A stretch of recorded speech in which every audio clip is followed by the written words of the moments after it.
Hi everyone, this is Jack Partlow with Partlow Funeral Chapel. I want to thank you for tuning in to our 5th video in our series on what to expect after your loved one passes. In this video, we'll be covering what to expect after the ceremony takes place.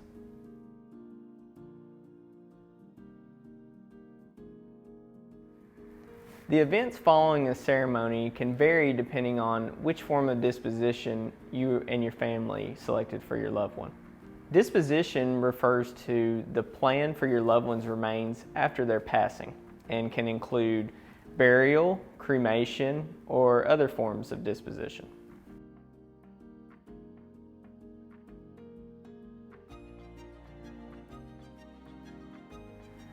In the case of traditional burial, following the ceremony, the casket will be loaded into the hearse in preparation of procession. The family will also be dismissed out to their vehicles, and any floral arrangements that will be coming to the gravesite will be loaded as well. The procession is usually led by either police or sheriff's office or a private escort service, depending on where the cemetery is and how far away it is from the place where the service took place. Once we arrive at the cemetery, we will usually gather the pallbearers, the selected pallbearers, behind the hearse and get them into position to assist in carrying the casket up to the gravesite. Some families will wait with the pallbearers at the hearse and follow the casket up to the gravesite, while others may gather at the gravesite in preparation for the casket being escorted up.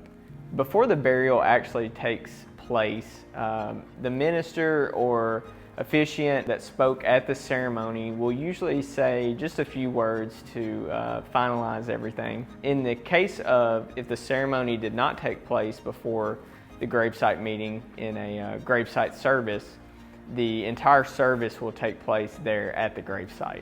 Once the minister or officiant has said their final words there at the gravesite, if a vault is being used, the next step would be to arrange for that vault to be placed on the casket.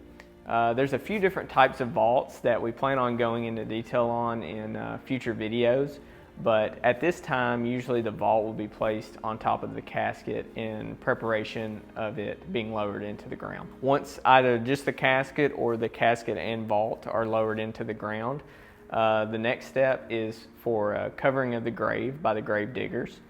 And once the grave is covered with dirt, after that the floral arrangements, any floral arrangements that were brought to the cemetery will be placed on top of the grave or surrounding the grave.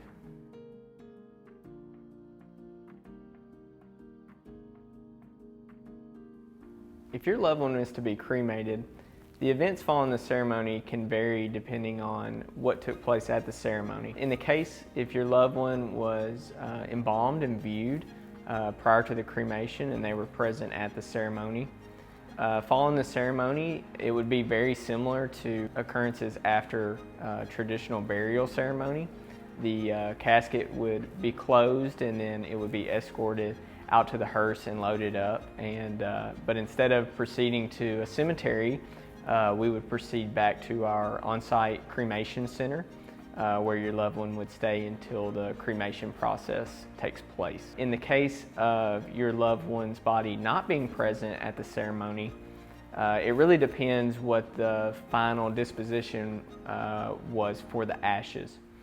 If the ashes were to be buried, then we've had cases where after the ceremony we head to the cemetery just as we would with a traditional body burial. There are also chances where you may want to scatter the ashes, and if you wanted that to be a public event or even a private event, that could take place after the ceremony. So a lot of different options. It just really depends on what you and your family choose to do.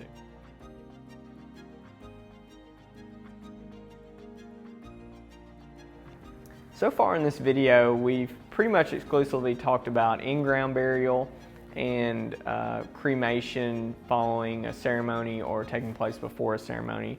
But there are a lot of other methods of disposition that can take place. In terms of burial, another option with in-ground burial that is not as similar to the traditional style is green burial. And green burial actually doesn't take place at traditional cemeteries. There's usually not a casket or vault involved. Usually green burials take place with a minimal covering of the body, such as a shroud or a wicker casket, something natural that will return to the earth. And usually the burial will take place at a designated area for green burials. There's actually a cemetery in the area closer to Nashville called the Larkspur Conservatory that specializes in green burials. So that's kind of in-ground burials. You've got the traditional and the green. But there's another option with burial, and it's above ground burial, which with above ground burial, the casket is prepared exactly like it would be for an in-ground burial, except a vault isn't used and the casket is placed in what's called a mausoleum, which is a building that houses caskets above ground.